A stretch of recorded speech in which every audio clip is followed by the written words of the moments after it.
Voici un exercice de génétique du monohybridisme avec un gène létal. L'exercice, la consigne est celle-ci. On travaille avec des poulets. On dit qu'il existe plusieurs mutations qui ont été mises en évidence. Parmi celles-ci, la mutation patte courte.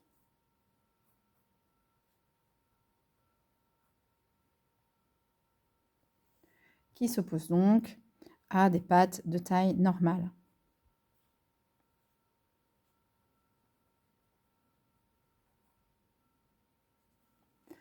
On dit que, forcément, patte courte est à l'origine de pattes de taille inférieure à la normale. En croisant deux poulets à pattes courtes, on a un premier couple de parents qui ont les pattes courtes, on les croise, et on obtient toujours la même descendance, on obtient des pattes courtes, des pattes normales, en proportion 2 pattes courtes pour 1 patte normale. Et on précise aussi qu'il reste une proportion, un quart des individus, qui décèdent, qui meurent avant l'éclosion.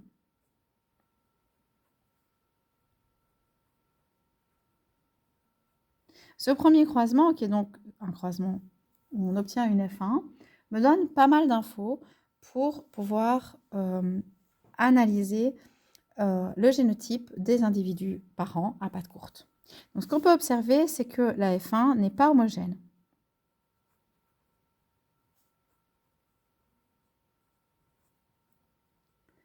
Si la F1 n'est pas homogène, alors on ne respecte pas la première loi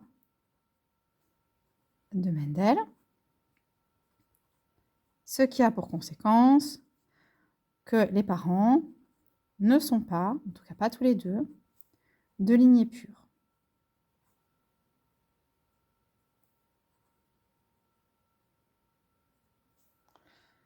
Donc ici, on a déjà une info qui est quand même pas mal. Puis quand je regarde, je croise deux individus qui ont des pattes courtes et j'obtiens un individu avec des pattes de taille normale. Ça me donne une info. On exprime le phénotype court et pour autant, on retrouve après croisement le phénotype normal. Qu'est-ce que ça me donne comme info? Eh bien, ça me donne une info sur la dominance.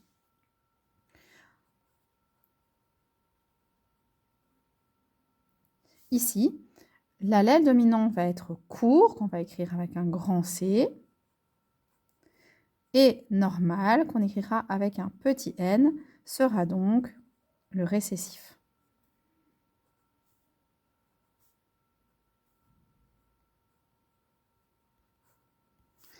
Je reviens à mon croisement et à mes individus. Si cet individu a les pattes courtes, c'est au minimum qu'il a l'allèle court, et on sait maintenant qu'il est dominant. Celui d'à côté aussi, et on sait que c'est dominant. Ces deux individus F1 ont également l'allèle court. Cet individu normal, lui, on sait encore plus de choses sur lui, car normal est le phénotype récessif. Si on exprime le phénotype récessif, c'est alors que obligatoirement on est petit n. Donc ici, je vais pouvoir, grâce à cet individu homozygote, qui a remis là l'allèle 2 fois, on peut lui donner le qualificatif homozygote. Grâce à cet individu homozygote, je vais pouvoir travailler au génotype des parents facilement. Ce N, il doit bien provenir de quelque part. Il provient d'un des deux parents, qui était donc ici hétérozygote. Et mon deuxième N, eh bien c'est la même chose. Il doit forcément provenir de quelque part. Il provient ici de mon deuxième parent. Mes parents n'étaient donc pas homozygotes, mais hétérozygotes. Tous les deux, grand C, petit n.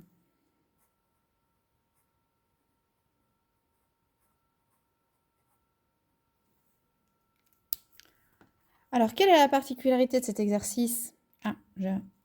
Particularité de cet exercice, c'est que on a ici des individus qui meurent juste avant la naissance, on a donc ce qu'on appelle un gène létal. Alors ici, la consigne précise qu'on a des individus morts, mais on aurait pu avoir une consigne qui ne le précise pas.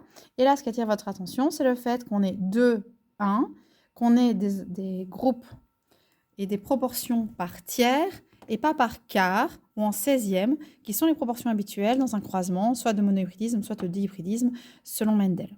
Donc ça, c'est ça qui attire votre attention sur la notion de gène létal. Pour finir cet exercice, il nous reste une petite chose. Ces individus à pattes courtes, ils peuvent être donc de 2 types, soit CN comme leurs parents, mais on peut aussi trouver des individus CC qui auront des pattes courtes. Juste encore pour utiliser la même procédure que l'on fait d'habitude, on a donc ici le suivi de la taille des pattes, un allèle patte courte qui est donc dominant grand C et un allèle patte normale récessif petit n.